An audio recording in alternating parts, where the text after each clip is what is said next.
नमस्कार साथियों, आपका इस नए एपिसोड में मैं स्वागत करता हूं। और आशा करता हूं कि आप सब लोग सकुशल से होंगे। जैसा कि मैंने पिछले एपिसोड में आपको बताया था कि ज्योतिष फल कथन किस तरह से करना चाहिए और सूर्य का उदाहरण दिया था, तो आज इसी को कंटिन्यूएशन में रखते हुए मैं आज आपको आगे बताऊंगा कि सूर्य को हम किस तरीके से देखेंगे। तो ये तो मैंने बताया था आपको पिछले एपिसोड में कि सूर्य जब देखिए लग्न में होंगे तो काफ़ी प्रतापी होगा, व्यक्ति पर्सनालिटी बहुत अच्छी होगी, है ना, और यशवान होगा व्यक्ति, स्वास्थ्य उसका काफ़ी अच्छा रहेगा, ओवरऑल स्वास्थ्य अच्छा रहेगा। थोड़ा बहुत तो बाकी ग्रहों की पोजीशन पे और दशा अंतर्दशा पे बहुत सारी चीज़ें हैं, ज्योतिष में इतना सरल नहीं है तो उस पर भी डिपेंड करेगा, लेकिन ओवरऑल हम कह सकते हैं कि स्वास्थ्य अच्छा रहेगा और बाकी चीज़ें बताई थी। तो आज जैसे कुछ मैंने देखिए यहाँ पर ये कॉम्बिनेशंस लिखे हुए हैं या पोजीशंस लिखी हैं। तो जैसे सूर्य मान लीजिए नवम भाव में गुरु के साथ बैठे हैं तो क्या होगा, एक तो मित्र की राशि में बैठे हैं, मित्र के साथ बैठे हैं और गुरु के साथ बैठे हैं तो बहुत अच्छा योग है, बहुत अच्छी पोजीशन है, प्लेसमेंट बहुत अच्छा है। और गुरु जैसे गुरु हमारे क्या होते हैं, गुरु को रिप्रेजेंट करते हैं, हमारे सीनियर्स को रिप्रेजेंट करते हैं, हमारे जितने भी हमसे बड़े हैं, धार्मिक लोग हैं, धार्मिक गुरु हैं, हमारे टीचर्स हैं, प्रीचर्स हैं, है ना, तो सारे गुरु के अंडर में आते हैं।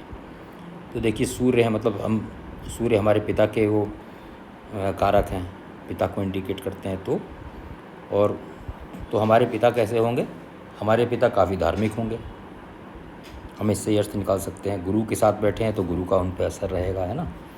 तो हमारे पिता काफ़ी धार्मिक स्वभाव के होंगे, क्योंकि बैठे भी नवम भाव में हैं जो कि धर्म का होता है, तो काफ़ी धर्म कर्म को मानने वाले होंगे, पूजा पाठ को मानने वाले होंगे, बहुत अच्छा नेचर होगा हमारे पिता का। तो इस प्रकार से हम देखकर इसका हम जो है फल कथन कह सकते हैं। अब एक और उदाहरण ले लेते हैं। जैसे मैंने इसमें 12th हाउस में सूर्य और शनि दिखाया है। तो देखिए एक तो सूर्य और शनि आपस में शत्रु हैं, घोर शत्रु हैं, ठीक है ना। और ये 12th हाउस किसका होता है हमारे, देखिए हमारी आइज़ को भी दिखाता है, व्यय को भी दिखाता है, विदेशी को भी दिखाता है ना, हॉस्पिटल जेल वगैरह बहुत सारी चीज़ें हैं, कारक हैं, उनको दिखाता है। और साथ में हमारी आइज़ को भी दिखाता है, तो ये लेफ़्ट आई को दिखाएगा। तो इसमें क्या होगा, स्वास्थ्य के मामले में सूर्य और शनि अगर एक साथ हैं और वो भी 12th हाउस में है, देखिए भाव भी सही नहीं है, योग भी सही नहीं है, तो ऐसे में आपको आपकी आँखों में प्रॉब्लम आ सकती है। और अगर ये और भी पीड़ित हों, इन पर राहु की दृष्टि पड़ रही हो या और अशुभ ग्रह की दृष्टि पड़ रही हो या पाप कर्तरी में हो, है ना, और बुरी पोजीशन हो, तो आँखें ख़राब भी हो सकती हैं, ब्लाइंडनेस भी आ सकती है, ब्लाइंड भी हो सकता है आदमी। तो इस तरह से हम यहाँ पर, और हमारे जो है पिता की आँखें ख़राब हो सकती हैं, पिता को आँख की गंभीर प्रॉब्लम हो सकती है, हमको भी हो सकती है, हमको या हमारे पिता को अस्पताल में भर्ती होना पड़ सकता है, कोई बड़ा रोग होगा जो अस्पताल में भर्ती हो सकते हैं।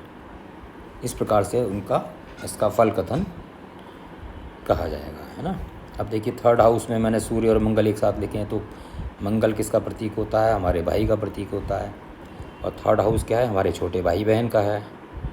तो सूर्य और मंगल एक साथ हैं, तो यहाँ पर क्या होगा कि हमारे भाई जो हैं, पिता और भाई एक साथ हैं, तो पिता की भाइयों से हमारे पिता की और भाई की, हमारे भाई की बहुत अच्छी पटेगी, अच्छा उनमें कोऑर्डिनेशन रहेगा।